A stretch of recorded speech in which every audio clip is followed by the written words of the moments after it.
I will never retire.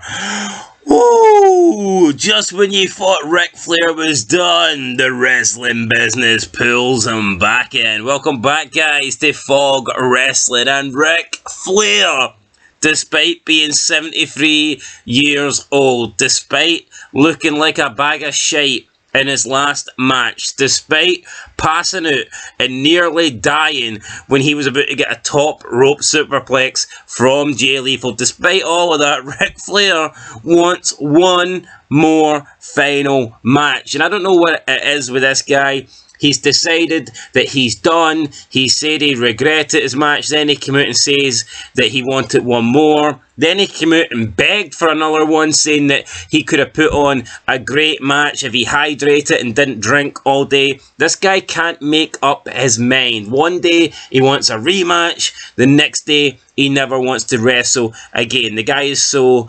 indecisive. It kind of reminds me of playing SmackDown vs Raw. When you're a little boy and you get SmackDown vs Raw, you put it on.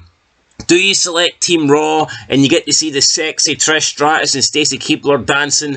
Or do you select Team SmackDown and you get to see Tori Wilson and Sable on the loading screens? Which do you want? Do you want SmackDown? Do you want Raw? Well, sometimes I want to pick Raw so I can look at Stacy Keibler's legs, but the next day I wake up and I might want to pick SmackDown so I can look at Tori Wilson's ass. So, you've got all these different choices to pick, and Ric Flair just doesn't know if he wants to wrestle again, if he never wants to wrestle again, if he wants a tag match, if he wants a singles match, if he wants to be a referee, if he wants hired by WWE, if he wants hired by AEW. Hell, does he even remember what TNA is? Does he want to go back there? Does he want to do podcasting? No, he wants to do energy drinks. He's brought out a brand new energy drink, Ric Flair.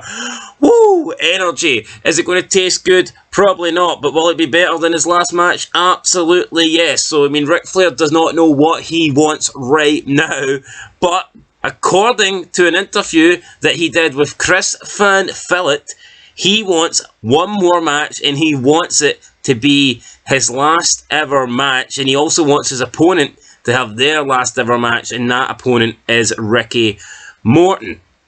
Ricky Morton. So this is what Ric Flair had to say about Ricky Morton. By the way, I'm not knocking Ricky Morton, but I just think it's hard to believe that Ricky Morton is going to be able to carry Ric Flair. I think if Ric Flair's going to have one more match, he needs to be against somebody young, somebody that can move, somebody that can do 90% of the work, and I just don't see fucking old-ass Ricky Morton, who must be approaching 70. I don't see him carrying Ric Flair to a match. But this is what Ric Flair had to say about wrestling Ricky Morton.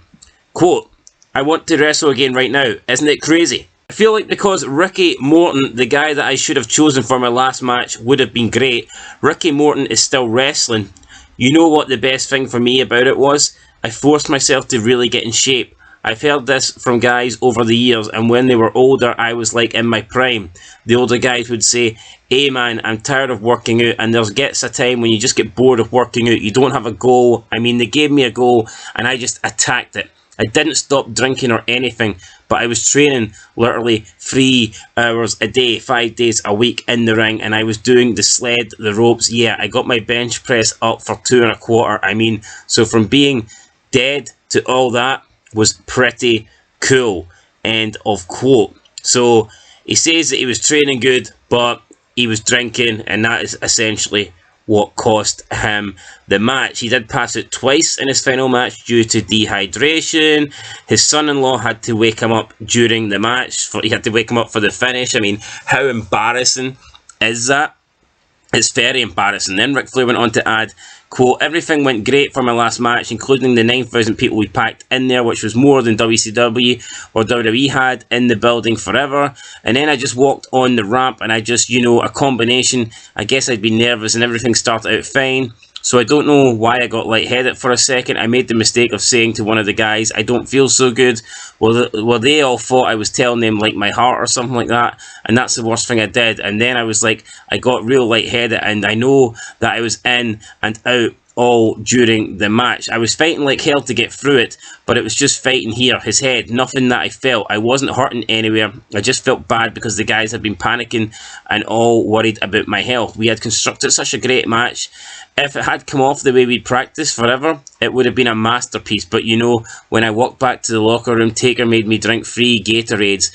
Then I went to Kid Rock and drank all night long. End of quote. So, Ric Flair talks about how the reason his match sucked was because he drank too much alcohol, and then as soon as he finished with a couple of Gatorades, he went out with Kid Rock and just drank the rest of the night anyway. So, Ric Flair's definitely got a problem with alcohol. And finally, Flair says, quote, "Oh God, there were more spots we were going to do. They were just going to slam me off the top, suplex me, stuff on the floor. Everybody just panicked. It was all a concern for me. They didn't forget their parts. They just went, let's get through this. That's why I had to fake that heart attack. I went, slow down, I'm okay. Should have never said anything." So then we got a little bit more back in, but my son-in-law Andrade had to put the brass knucks on my hand. He's going, "Wake up, sir." That was it. End of quote. So, Ric Flair can make excuses. He can say this was going to be a masterpiece and that he should have had more fluids in him, more water. But at the end of the day, he's 73 years old. I don't give a shit if he wasn't drinking all day. This guy shouldn't be taking top rope superplexes. It was tough watching Ric Flair take some of these moves in the mid-2000s, never mind 2022 or 2023. I remember watching Ric Flair take back body drops and taking suplexes, and he did look in genuine pain. Even when he took the back body drops, he was struggling to get over the top. He wasn't really landing properly. He would always land on his side and on his legs because he just didn't really have the athleticism, I guess, at that point in his career, and the ability to pull that stuff off. And that is when the guy was approaching his mid-50s, late 50s. The guy's 73 now. Ric Flair, let it go. Okay, you had a match. You were lucky that you didn't die. The match, I can't believe I'm going to say this, it wasn't a total disaster. Just let it go. You had all these people and all these legends in attendance. It was billed as your final match. The story to the match was actually really good, with you getting attacked by Jay Lethal and then obviously Jeff Jarrett. Let it go. That was a perfect final match. He's not going to do better with Ricky Morton. He's really not. So I think the build-up was good. And considering that Ric Flair's 73, I think the match could have went worse. I think the match could have been a hell of a lot worse than it was. So just be grateful you're still breathing. Be grateful nobody died. And just fucking move on. Stick to podcasting. If you really want to stay in the business, I don't know, be a manager. What about be a commentator? Maybe WWE can bring you back for some panel shows, or you can go to some other company that are willing to trust you on a mic. I don't know, but just stay at the wrestling ring, Ric Flair, because it's going to end in disaster if this guy continues. And he says one more match. He will wrestle Ricky Morton, and then for a fact in 6 months' time he'll make more excuses. Oh, Ricky Morton wasn't a big enough name. I need to wrestle somebody else. Give me Brock Lesnar. It's like bullshit, Ric Flair. Just call it a day. Anyway, guys, that's it. Leave a like, leave a comment, subscribe. Been Fog Wrestling. We'll catch you in the next one, and until then, peace.